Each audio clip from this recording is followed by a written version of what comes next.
నమస్తే, welcome to Y news. నేను కళ్యాణి. కాకినాడ జిల్లా తుని మండలం లోవ గ్రామంలో వేంచేసి ఉన్న శ్రీ తలంపులమ్మ అమ్మవారి వార్షిక జాతర మహోత్సవాలకు ఘనంగా ప్రారంభమయ్యాయి. లోవ కొత్తూరు గ్రామం నుండి గరగలను లోవలోని పుట్టదారకు తీసుకొచ్చి శుద్ధి పూజాధికారులు అనంతరం కార్యనిర్వహణాధికారి వారు అర్చకులు గ్రామ పెద్దలు గ్రామస్తులు భక్తులతో కలిసి లోవ కొత్తూరు గ్రామంలోకి ఊరేగింపుగా తీసుకొచ్చి ఉత్సవం ప్రారంభించారు. జాతర మహోత్సవాలకు వచ్చే భక్తుల కొరకు అన్ని సౌకర్యాలు ఏర్పాటు చేయడం జరిగింది. ఈ ఉత్సవాలకు భక్తులు సుదూర ప్రాంతాల నుండి వచ్చి దర్శించుకొందరు. ఉత్సవం ప్రశాంత వాతావరణంలో జరుపుటకు అవసరమైన శాఖాధికారుల సహకారంతో భక్తులకు ఏ విధమైన ఇబ్బంది తలెత్తకుండా తగు చర్యలు తీసుకున్నట్టు జరిగింది. ఈ రోజు నుండి 17వ తేదీ వరకు గ్రామంలోనూ చుట్టుపక్కల గ్రామాల్లోనూ శ్రీ తలంపులమ్మ అమ్మవారి గరగోత్సవంతో పాటు ఊరేగింపు జరుగుతుంది. లోకరక్షిణిగా సౌభాగ్య సంతాన ప్రదాయినిగా భక్తులు కొలిచే శ్రీ తలంపులమ్మ అమ్మవారి వార్షిక జాతర మహోత్సవాలకు వీచేసి శ్రీ అమ్మవారిని దర్శించుకొనగలరు. ఈ ఉత్సవం పక్షం రోజులు వివిధ సాంస్కృతిక కార్యక్రమాలు ఏర్పాటు చేయడమైంది.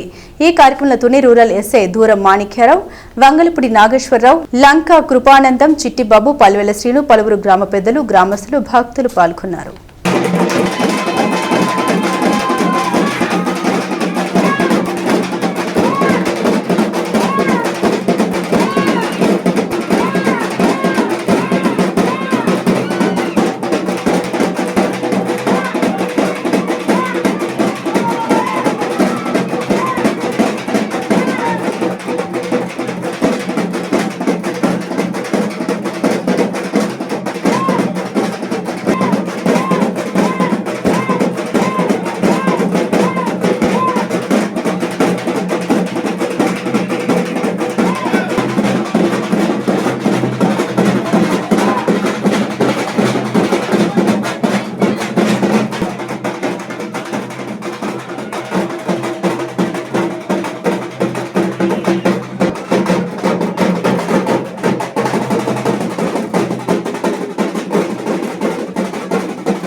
This news sponsored by Shri Krishna enterprises. Railway station ఎదురుగా మా వద్ద అన్ని టీవీలు, ఏసీలు, ఫ్రిడ్జ్లు మరియు అన్ని రకాల ఫర్నిచర్ హోల్సేల్ ధరలకు అమ్మబడును.